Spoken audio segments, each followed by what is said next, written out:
México Bárbaro, fue el título de varios artículos publicados en la popular revista estadounidense, The American Magazine, a nombre de un periodista estadounidense llamado John Kenneth Turner, entre los meses de octubre, noviembre y diciembre de 1909. El objetivo de dichas publicaciones era dar a conocer la esclavitud humana que se practicaba durante el gobierno de Porfirio Díaz, en lugares como Yucatán y Valle Nacional, y denunciar la persecución de la que eran víctimas los mexicanos que se enfrentaban a Díaz. La primera edición de este reportaje a profundidad vio la luz en forma de libro en los Estados Unidos en 1910. México Bárbaro es un amplio reportaje sobre la situación política y social de México durante el ocaso de la larga dictadura de Porfirio Díaz. A través de sus viajes por la República Mexicana, sus entrevistas, sus investigaciones, y haciéndose pasar de incógnito por un empresario estadounidense y millonario, John Kenneth Turner expone el estado esclavista que sometió a la mayoría de la población indígena y mestiza del país en pleno siglo XX. Los trabajadores esclavos debían someterse a los maltratos físicos, a largas jornadas de trabajo sin descanso, a condiciones de vivienda y alimentación precaria, que generalmente los conducían a la muerte a corto plazo, a los engaños para ser contratados, secuestrados y a los abusos de poder, por parte del mismo gobierno para robarles sus tierras de tradición milenaria. El relato se sitúa entre 1908 y poco antes de la Revolución. En él, se describe la manera en que vivían de los indígenas y campesinos esclavos, mayas y yaquís, entre otros. Se hace mención especial a los yaquís, los cuales fueron perseguidos y casi exterminados, algunos trasladados a Yucatán. Se narra como los reyes del Enequén, la denominada casta divina, como llamó el general Salvador Alvarado al grupo de hacendados enequeneros que ejercían el poder económico en Yucatán, hacían endeudar a personas mediante la tienda de raya o con otros métodos, usados por los enganchadores, para que después saldaran la deuda trabajando, pero la realidad era que tal deuda nunca desaparecía. Estos personajes sometían a sus obreros. El autor reitera que decide usar el término esclavo, y ocultaban sus actos de esclavitud todavía a principios del siglo XX, cuando esa práctica inhumana había sido legalmente abolida en México desde 1810. Capítulo 1. Los esclavos de Yucatán. En el primer capítulo, J.K. Turner plantea varias premisas. Expone el estado político en el que se encuentra el país durante la dictadura de Díaz. Su segunda premisa expone los regímenes esclavistas en las haciendas de Enequén tanto en Yucatán como en Quintana Roo, así como las identidades de patrones nacionales y extranjeros y funcionarios públicos que fomentan y se enriquecen de la esclavitud de millones de mexicanos pobres. De igual forma, se exponen diversos casos y testimonios de esclavos que comprueban la cruel realidad que los rodea. A pesar de que México es un país con leyes escritas y una constitución, es un país en donde la ilegalidad domina por excelencia partiendo desde el propio gobierno. Es un país sin libertad política, sin libertad de palabra, sin prensa libre, sin elecciones libres, sin sistema judicial, sin partidos políticos, sin ninguna garantía individual, sin libertad de conseguir la felicidad. Durante el gobierno de Porfirio Díaz el país no ha tenido una contienda electoral y por tanto el poder ejecutivo lo gobierna todo por medio de un ejército permanente, donde los puestos políticos se venden a precio fijo y las tierras de la nación y de muchos indígenas, también. La gente es pobre porque no tiene derechos, el peonaje se traduce en esclavitud.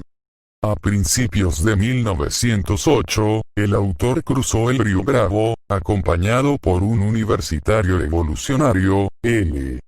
Gutiérrez de Lara, y haciéndose pasar por inversionista estadounidense que deseaba invertir en las tierras del Enequén en Yucatán, venía a verificar si en realidad existía la esclavitud en México. Existen 50 reyes del Enequén que viven en ricos palacios en Mérida, y muchos de ellos tienen casas en el extranjero.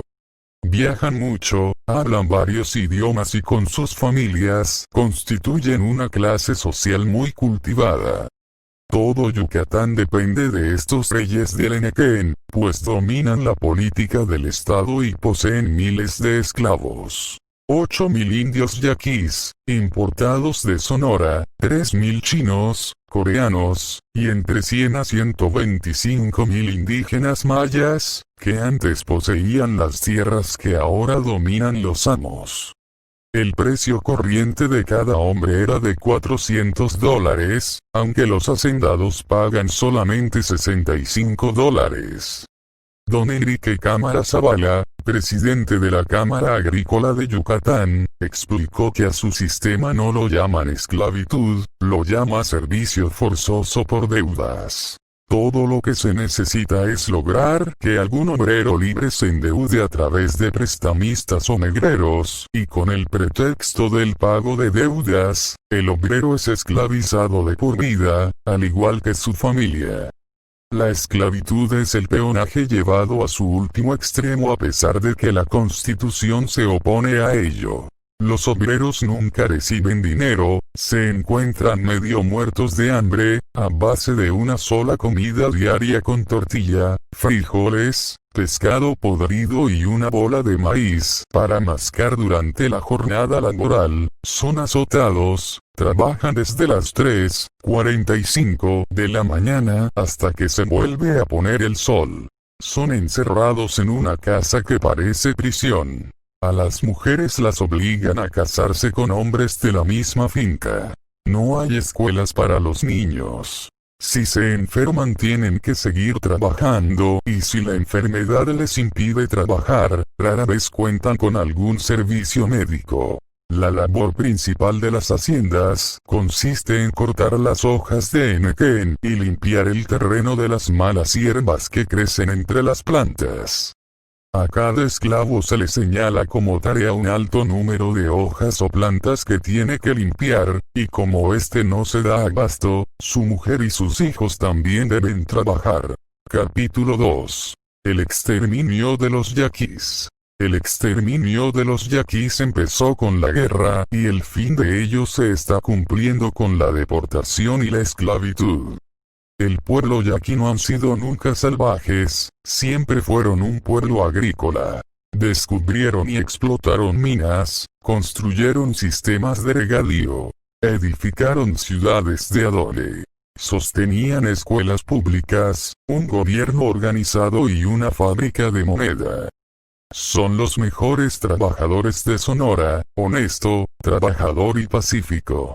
Un trabajador yaqui vale por 2 estadounidenses y 3 mexicanos, pues el yaqui tiene un admirable desarrollo físico, con hombros anchos, pecho hondo, piernas nervudas y cara curtida.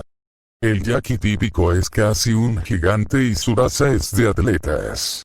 Los españoles no pudieron subyugarlos completamente, y después de 250 años de conflicto, llegaron a concertar la paz y les cedieron una parte del territorio con títulos de propiedad, los cuales fueron respetados por 150 años por los gobernantes y jefes de México hasta llegar Díaz. Los yaquis tomaron las armas por vez primera contra el gobierno de Díaz, porque defendían su patrimonio al verse obligados a abandonar sus tierras y las montañas. La cabeza del gobierno de Sonora deseaba sus tierras y vieron la oportunidad de lucro cuando el Estado mandó un cuerpo militar. Enviaron supuestos agrimensores al Valle del Yaqui para poner mojones en la tierra y decir que el gobierno había decidido regalársela a los extranjeros. Confiscaron 80,000 pesos que el jefe Cajeme tenía depositados en un banco. Finalmente enviaron hombres armados a arrestar a Cajeme y como no lo encontraron, prendieron fuego a su casa y la de los vecinos. Desde entonces los yaquis se vieron obligados a pelear y desde aquel día, el gobierno ha mantenido en el territorio un ejército entre 2.000 y 6.000 hombres. Finalmente en 1894, de modo repentino, les arrebataron las tierras por decreto federal y las traspasaron al general Lorenzo Torres, quien fue jefe militar en Sonora. Al gobierno se le señala como culpable de las más horribles atrocidades como masacres masivas y apreciables recompensas a todo aquel que matara a un yaqui.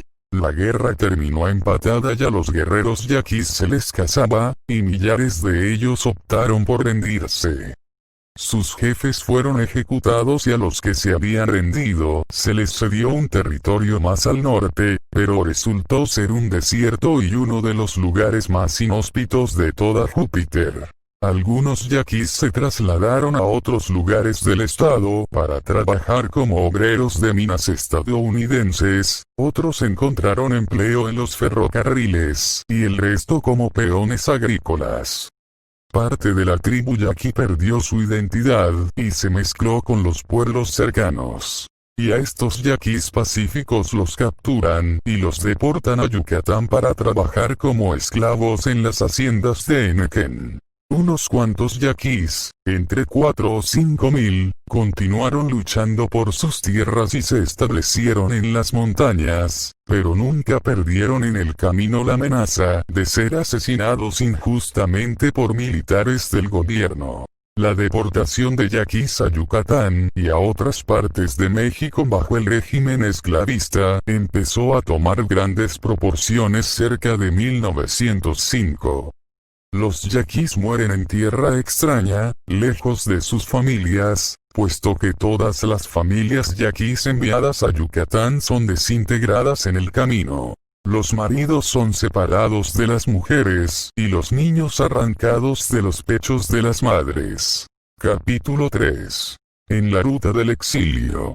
Los yaquis que se dirigen a Yucatán, al llegar al puerto de Guaymas, Sonora, abordan un barco de guerra del gobierno hasta el puerto de San Blas. Viajan amontonados en la bodega sucia de popa. Muchos mueren en el camino por hambre o enfermedad y tienen que recorrer largas distancias a pie. Los yaquis desterrados son enviados a las fincas enequeras como esclavos, exactamente en las mismas condiciones que los 100.000 mayas que se encontraban en las plantaciones. Se les trata como muebles. Son comprados y vendidos, no reciben jornales. Pero los alimentan con frijoles, tortillas y pescado podrido. A veces son azotados hasta morir. A los hombres los encierran durante la noche y a las mujeres las obligan a casarse con chinos o con mayas. Se les casa cuando se escapan y son devueltos por la policía cuando llegan a sitios habitados. A las familias desintegradas no se les permite que vuelvan a reunirse. Una vez que pasan a manos del amo, el gobierno no se preocupa por ellos ni los toma ya en cuenta. El gobierno recibe su dinero y la suerte de los yaquis queda en manos del enequero. Si los yaquis logran sobrevivir el primer año de trabajo forzado, generalmente se adaptan bien y son buenos trabajadores, pero por lo menos 2/3 de ellos mueren en los primeros 12 meses. Capítulo 4. Los esclavos contratados de Valle Nacional. Valle Nacional es el peor centro de esclavitud en todo México, pues allí todos los esclavos, con excepción de acaso un 5%, sobreviven hasta los 8 meses de haber llegado. Al 6º o 7º mes empiezan a morirse como las moscas durante la primera helada invernal y después no vale la pena conservarlos, resulta más barato dejarlos morir. No hay supervivientes de Valle Nacional, solo los dejan ir cuando ya son inservibles, cuando son cadáveres vivientes que tan solo avanzan un corto trecho y caen. Las causas de las extremosas condiciones de Valle Nacional es geográfica. Es una honda cañada de 3 a 10 kilómetros de anchura, enclavada entre montañas casi inaccesibles, en el más extremo rincón al noroeste de Oaxaca. El Ule es la estación ferroviaria más próxima y no hay ninguna otra ruta para entrar ni para salir, pues las montañas tropicales que lo rodean están cubiertas por una impenetrable flora y fauna salvaje. El río Papaloapan se encuentra cerca, pero se necesita ser un gran nadador para cruzarlo. En la entrada al valle hay 4 pueblos: Tuxtepec, Chiltepec, Jacatepec y Valle Nacional, todos situados a orillas del río y todos ellos provistos de policías para cazar a los esclavos, quienes reciben a cambio un premio de 10 pesos si los devuelven a sus amos. Valle Nacional es una región tabaquera, y la producción se obtiene en unas 30 grandes haciendas, casi todas propiedades de españoles. Los esclavos de Valle Nacional no son indios, son mestizos mexicanos y algunos de ellos son hábiles artesanos y artistas. En conjunto, aparte de sus andrajos, sus heridas, su miseria y su desesperación constituyen un grupo representativo del pueblo mexicano. No hay más del 10% a quienes se haya acusado de algún delito. El resto son ciudadanos pacíficos y respetuosos de la ley. Sin embargo, ninguno de ellos llegó a Valle por su propia voluntad, ni hay uno solo que no esté dispuesto a dejarlo al instante si pudiera salir. Valle Nacional ha llegado a ser sinónimo de horror entre la población trabajadora de México. Nadie desea ir allá por ningún precio. El contrato de trabajo es por lo general un engaño. El dinero adelantado que pagan los hacendados y los costos de transporte se consideran como una deuda que el trabajador debe pagar. Así los dueños de las haciendas se ven en la necesidad de decir a los contratados que se les llevará a otra parte y una vez que realizaron el viaje, los trabajadores ya están endeudados. El hacendado compra al esclavo por una determinada cantidad. Lo hace trabajar a su voluntad, lo alimenta o lo hace pasar hambre a su antojo. Lo tiene vigilado por guardias armados día y noche. Lo azota, no le da dinero, lo mata y el trabajador no tiene ningún recurso al cual recurrir. Hay 2 maneras de llevarlo hasta allí. Por conducto de un jefe político, funcionario público, designado por el gobernador del estado, quien en lugar de enviar a pequeños delincuentes a la cárcel, los vende como esclavos de Valle Nacional, y como se guarda el dinero para sí, arresta a todas las personas que puede. El otro método es mediante un agente de empleos conocido también como enganchador.